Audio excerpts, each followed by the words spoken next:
Hər birinizi Bakı ofisindən salamlayıram. Bugün mən sizlərə dəyişən qanunlar fonunda Post-Graduation Work Permit-ə necə düzgün şəkildə müraciət etməyi və hansı sənədləri daxil etmənizlə bağlı kiçik bir məlumat paylaşacağam.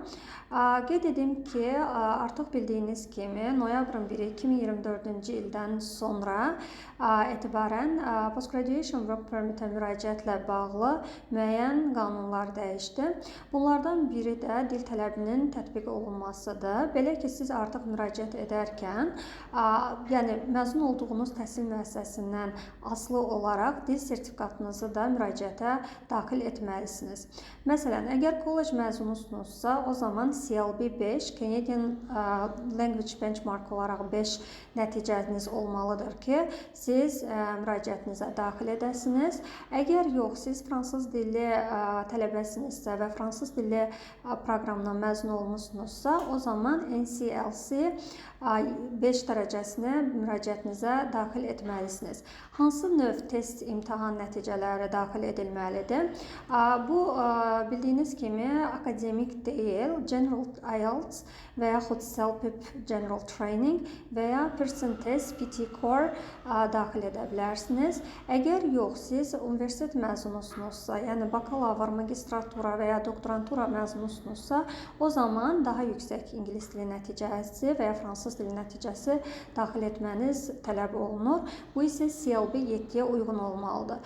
Məsələn, əgər siz CELPIP General nəticəsi daxil edəcəksinizsə, hər 4 section üzrə, yəni dinləmə, listening, reading, writing və speaking bölümləri üzrə minimum 7 bal tələbini ödəməlisiniz. Yadda saxlayın ki, dil sertifikatına daxil etmədiyiniz zaman applicationınız, yəni müraciətiniz natamam hesab olunacaq, geri göndəriləcək və ya imtina ilə nəticələnə bilər. İkinci tələb Field of Study Requirement, yəni oxuduğunuz sahə ilə bağlıdır. Bildiyiniz kimi, bu dəyişən qanunlardan biri də Kanada iqtisadiyyatı üçün, əmək bazarı üçün müəyyən sahələr müəyyənləşdirdi ki, hansı ki, həmən sahələrdə işçi azlığı yaşanılır və həmən sahələrlə bağlı olan məzunlar yalnız Post-Graduation Work Permit eligible olacaqlar. Kimlər bu, yəni Field of Study Requirement tələbindən azaddır? O şəxslər ki, onlar noyabrın 1-i 2024-cü il tarixindən öncə təhsil izninə başvuru ediblər və yaxud Postgraduate Work Permit Eligible Flight School-dan məzun olan tələbələr bu tələbdən azaddırlar. Eyni ilə də universitetin bakalavr, magistratura və ya doktorantura pillələrindən məzun olan şəxslər bu tələbdən azaddırlar. Əlavə olaraq, bildiyiniz kimi, yoldaşların da sizin müraciətə daxil olması ilə bağlı, yəni Spousal Open Work Permit, həyat yoldaşları üçün alınacaq açıq iş izni ilə bağlı da tələblərdə dəyişikliklər var. Əgər yoldaşınızı öz applicationınıza, müraciətinizə daxil etmək istəyirsinizsə, o zaman diqqət etməlisiniz ki, ya Tier 0-1 kateqoriyaları üzrə iş təklifinizin olması tələbi var və yaxud seçilmiş 2-3, Tier 2-3 kateqoriyaları üzrə iş təklifinin və ya hal-hazırda işləməli olmanızın sübutu tələb ediləcəkdir.